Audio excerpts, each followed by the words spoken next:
আসসালামু আলাইকুম। আমি আজকে চিংড়ি মাছ ও শুটকি দিয়ে মিষ্টি কুমড়ার ডুগা রান্না করব। চুলাতে একটি পাতিল বসিয়ে পরিমাণ মতো তেল দিচ্ছি। এখন কিছু পরিমাণ পেঁয়াজ কুচি দিচ্ছি, দিয়ে হালকা একটু ভেজে নেব। আমার ভেজে নেওয়া হয়ে গেছে। এই পর্যায়ে আমি কিছু চিংড়ি মাছ অ্যাড করে দিচ্ছি, দিয়ে আবারও একটু ভেজে নেব। এই তো আমার ভেজে নেওয়া হয়ে গেছে। এখন আমি অল্প পরিমাণ পানি অ্যাড করে দেব।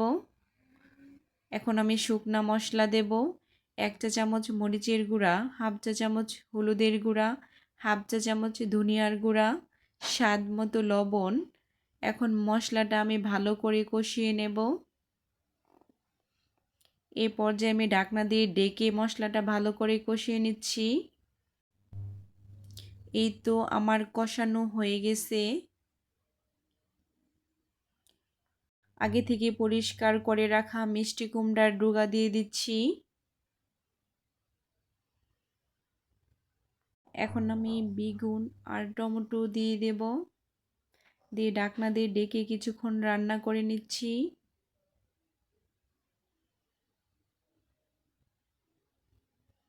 এই তো আস্তে আস্তে আমার ডুগা কমতে শুরু হচ্ছে। এখন আমি উল্টিয়ে পাল্টিয়ে ভালো করে মিক্স করে নিচ্ছি মশলার সাথে। এইভাবে অল্প মশলা দিয়ে মিষ্টি কুমড়ার ডুগা রান্না করতে পারেন, খুব ভালো লাগে। শীতের দিন অনেক ভরপুর সবজি থাকে, যে কোনো সবজি রান্না করলেই অনেক মজা হয়। এই তো আমার ডুগা কষানো হয়ে গেছে। এ পর্যায়ে আমি 1 কাপ পরিমাণ পানি অ্যাড করে দিচ্ছি। এখন আমি 3-4টা বাঁশপাতা শুটকি দিচ্ছি, কিছু পরিমাণ পেঁয়াজ রসুন বাটা দিচ্ছি, দিয়ে মিক্স করে নেব।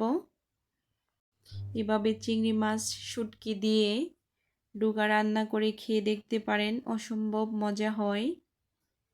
আর অবশ্যই এই পর্যায়ে রসুন বাটা পেঁয়াজ বাটা অ্যাড করবেন, তাহলে ডুগার তরকারির টেস্ট দ্বিগুণ বেড়ে যাবে।